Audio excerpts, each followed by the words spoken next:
अस्सलामुअलैकुम दोस्तों, knowledge nexus के चैनल में वेलकम। आज हम बात करेंगे एक बेहतरीन और इंफॉर्मेटिव टॉपिक पर जो है एडवांस फार्मिंग टेक्निक्स यानी तरक्की याफ्ता किसानी तरीके। ये टेक्निक्स दुनिया भर में किसान को ज्यादा प्रोडक्टिव और मुनाफा बख्श बनाने में मददगार साबित हो रही हैं। सबसे पहली टेक्निक प्रिसिशन फार्मिंग।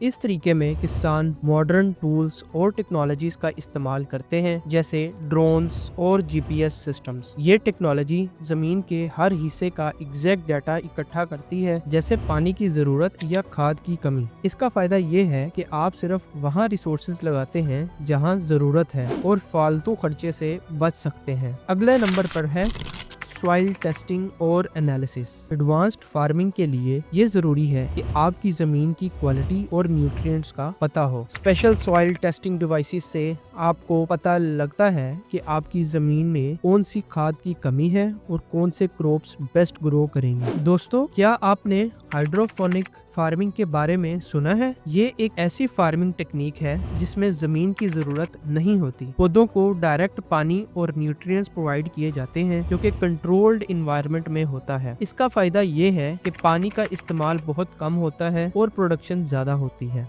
आजकल स्मार्ट ग्रीन हाउस भी बहुत पॉपुलर हो रहे हैं। ये ऑटोमेटेड सिस्टम्स होते हैं जो टेम्परेचर, ह्यूमिडिटी और लाइट को ऑटोमेटिकली एडजस्ट करते हैं। मतलब फसल को वही इन्वायरमेंट मिलता है जो उसकी ग्रोथ के लिए परफेक्ट हो। इस टेक्निक से आप बारिश और मौसम की अनप्रेडिक्टेबिलिटी से बच सकते हैं। एक और शानदार इनोवेशन डिजिटल फार्मिंग प्लेटफॉर्म्स।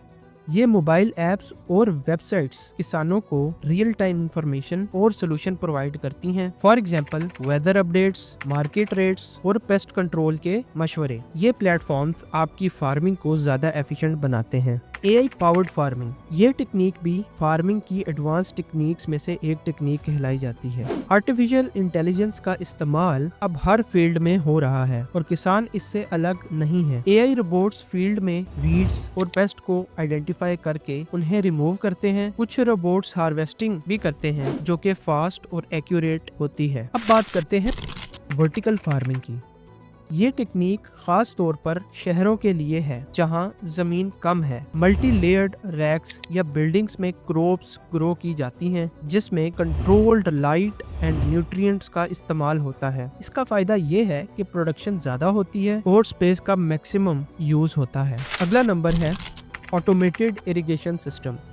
इन सिस्टम्स में पानी सिर्फ तब दिया जाता है जब जमीन ड्राई होती है। सेंसर्स जमीन के मॉइस्चर लेवल्स डिटेक्ट करते हैं और इरिगेशन को कंट्रोल करते हैं। ये पानी और एनर्जी दोनों बचाता है और फसल हेल्दी रहती है। दोस्तों, एक पुराना लेकिन अब एडवांस्ड वे में इम्प्लीमेंट होने वाला कॉन्सेप्ट है क्रॉप रोटेशन और कंपेनियन प्लांटिंग। क्रॉप रोटेशन का मतलब है कि हर सीजन के बाद अलग अलग क्रॉप्स उगाई जाएं जो जमीन के न्यूट्रिएंट्स बैलेंस रखती हैं, और कंपेनियन प्लांटिंग का मतलब है कि एक साथ ऐसे पौधे लगाना जो एक दूसरे की ग्रोथ और प्रोटेक्शन में बढ़ते हैं। अपने आखिरी एडवांस फार्मिंग टेक्निक्स के ऊपर, जिसका नाम है बायो पेस्टिसाइड्स और ऑर्गेनिक मेथड्स का इस्तेमाल। ये एडवांस्ड टेक्निक्स ज्यादा इन्वायरमेंटली फ्रेंडली हैं। बायो पेस्टिसाइड्स नेचुरल मटेरियल से बनते हैं जो इंसेक्ट्स और डिजीज को खत्म करते हैं बिना जमीन और क्रॉप्स को नुकसान पहुंचाए। दोस्तों, एडवांस फार्मिंग टेक्निक्स न सिर्फ प्रोडक्शन को बेहतरीन बनाती हैं बल्कि इन्वायरमेंट फ्रेंडली भी होती हैं। पाकिस्तान के किसान अगर इन टेक्निक्स को अडॉप्ट करें तो हमारी एग्री इंडस्ट्री भी तरक्की कर सकती है। उम्मीद करता हूं कि आपको इस वीडियो में एडवांस फार्मिंग टेक्निक्स के ऊपर बहुत कुछ सीखने को मिलेगा, और अगर आप चाहते हैं कि हम इसमें हर मेथड के ऊपर एक डिटेल्ड वीडियो बनाएं तो अपनी राय कमेंट बॉक्स में जरूर दीजिएगा। नॉलेज नेक्सस को इजाजत दें। अपना बहुत सा ख्याल रखिएगा। अल्लाह हाफिज।